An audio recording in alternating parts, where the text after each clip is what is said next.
สวัสดีค่ะอยู่กับช่องปุ๊แม่น้องหมิวนะคะนี่ก็ญาติก็ทยอยมาเรื่อยๆนะคะนี่ก็ญาติบ้านดงชนนะคะน้ำปังเฮ็ดได้หลายอยู่บ่ทีนั่นเป็นที่ก็มาอยู่หักบ่ได้บ่ได้คิดว่าเรา บ่ได้ สิ คิ เฮ็ ด ด ว่า ปาน เรา นี้ นอนติดสาดติดหมอนในความรู้สึกหันแล้วเราคุยกันตัวลุงแก้วไปเนาะลูกผู้ใดเขาเว้าลูกไอ้รัดเฮาบ่ไปบ่เฮาบ่เห็นปลาคลองถึงแล้วไปเฮาไปหาลาวเถอะมาแล้วบ่เห็นเนาะปะบ่เห็นเนาะเห็นแล้วได้สร้างสิกันกูก็เห็นอยู่พี่น้องมาตั้งหลายปีข่อยอดบ่ได้ข่อยเห็นลาวนอนโอ้ยบ่ดีแล้วข่อยขึ้นในใจข่อยอ่ะบัดนี้บ่รอเมื่อเฮาเฮือนแล้วคุยให้ผัวข่อยฟังแล้วเฮามาเยี่ยมเราอีกเนาะเราบ่ทันได้มาบัดนี้หั่นหลังจากเลี้ยวแล้วได้ไปนำก็ได้เบิดหู แล้วเบิดห่วง ให้ พี่น้องเราก็เห็นว่าทุกคน แล้วอันเลือกตั้งก็เนาะจังไป กะในใจ พี่น้องมาเป๊ะพี่สาวอันอืม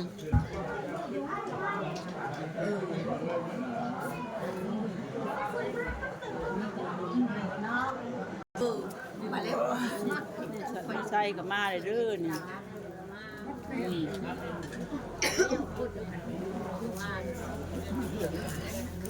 ไก่บ้านอยู่บน นั่นแหละถามว่าเจ็บป่วยอีกแล้วพอเจ็บป่วยแล้วสบายละแล้วก็วิทย์ปะเอาหันละเอาคนละเจ้าละเขียนชื่อจะใช่นะใช่สบายเราก็สบายอยู่เราก็ไปงามอยู่แล้วไม่ได้ทะลุทุลายกระท่อมเมื่อนก่อนหันละก็มากกันนางเจงก็มานั่งเผาค่ะได้จับมือจับจังมือนั่งก็เปลี่ยนผ้าเป็นอย่างกระเจงมาใส่แม่ก็เจงก็ได้จับมือจับอย่างเราอยู่ได้ช่อยเดียวอยู่ก็ได้ช่อยเดียวอยู่ได้ช่อยเดียวชิดตัวให้เล่าค่ะได้ช่อยอยู่แกงมันก็มาได้ช่อยอยู่จ้ะ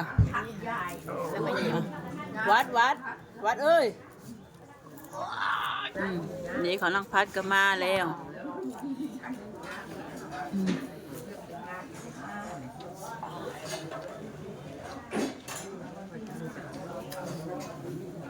พระเดียวมาฮอดใจดีทันรู้เลยหายบุญดีเพื่อนของมันเราอยู่เงินอยู่แล้ววะ ครับ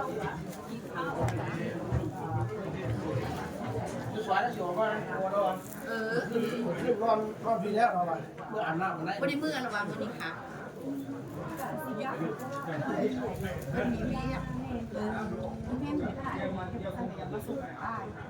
ขยะดอกเต็มได้มาเลย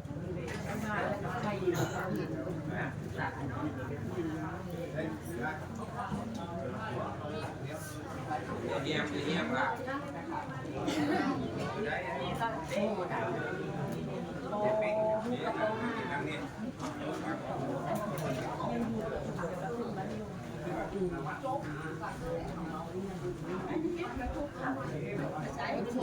ลูกเนาะตัวไหนคือลูกน้อย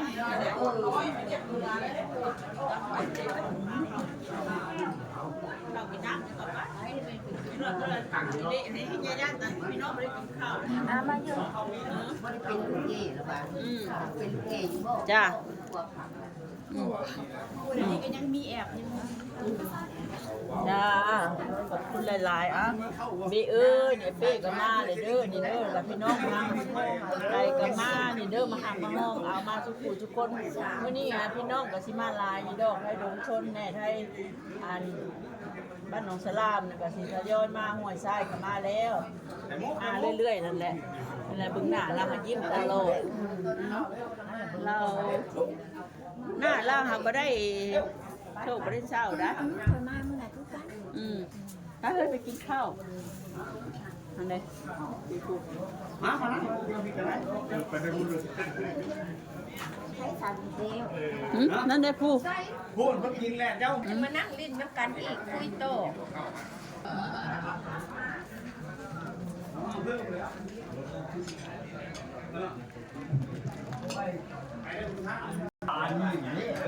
อันนี้กับพ่อพูดเพื่อเชิญผู้ช่วยไหมท่านอยู่ผ่านจากผ่าน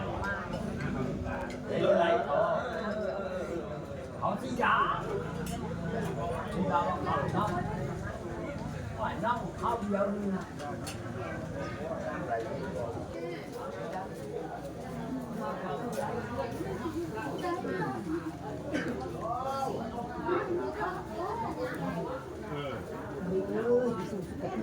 เบเดอร์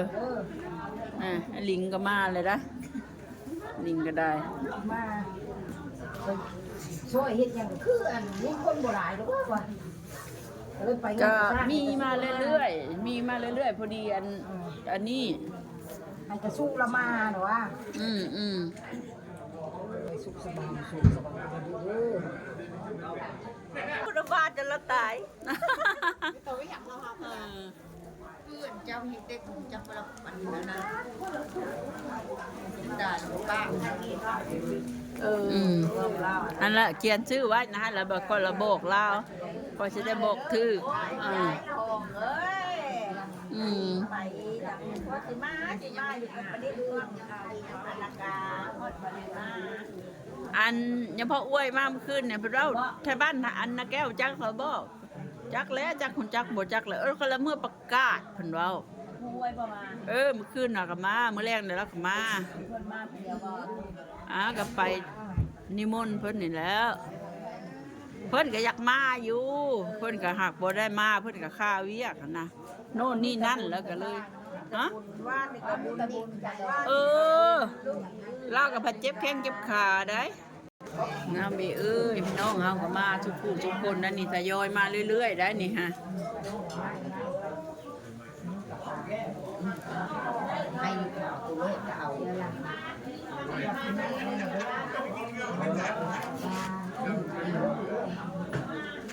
แต่ชิมาครัว โตก็บ่มีโตก็เอามี เขียนชื่อใช่ไหมค่อยเด้อแล้วก็เราไปครอบให้เบะพี่น้องก็ทยอยมาเลยเบะพี่น้องมาเด้อนี่ฮะ น้ำพัดมือแล้วบ่เด็กเขาน้ำพัดก็ได้ไม่ใช่แหละน้ำพัด จัก ไม่ได้เขาพิมพ์เขาเมื่อนี้บ่เขาชื่อเมื่อนี้จะเขาไปทักเขาเบิ่งด้วยเขาบ่เห็นมันเขาลง บ่ได้เห็นใช่ไหม จักปีแล้ว อันเด้88 ปีแล้วได้ สงสัย หลานชาวเจ้าก็มาเด้อนี่เด้อไปเด้อ ลูกงามขนาดเนาะ งามเลยเราบ่ได้โชคได้เศร้าไปซัง เป็นสาวพ่อขันเก่งเนาะถ้ากันมาเมื่อไหร่หัวเพียงหูยังไปวันเด็กมา 88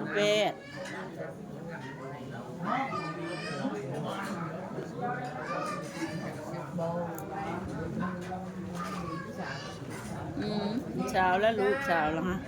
เดี๋ยวมาหนุ่มใจอ๋อมา2 คนจ้ะพ่อ จะบ้านนี่นะจักมอเตอร์ไซค์ ขี่รถยนต์มาจ้ะอันนี้เขียนเลยบ่คะ จ้ะ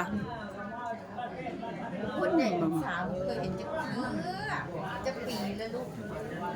แม่นเนาะ ยังเรียนอยู่แล้วบ่ ค่ะเรียนอยู่ จ้ะนั่นน่ะว่างรถฮะโอ้ย มันละคือแม่ไปเดี๋ยวไปหาข้าวสบายกับตัวลูกไปค่ะนะ ญาติจือญาติ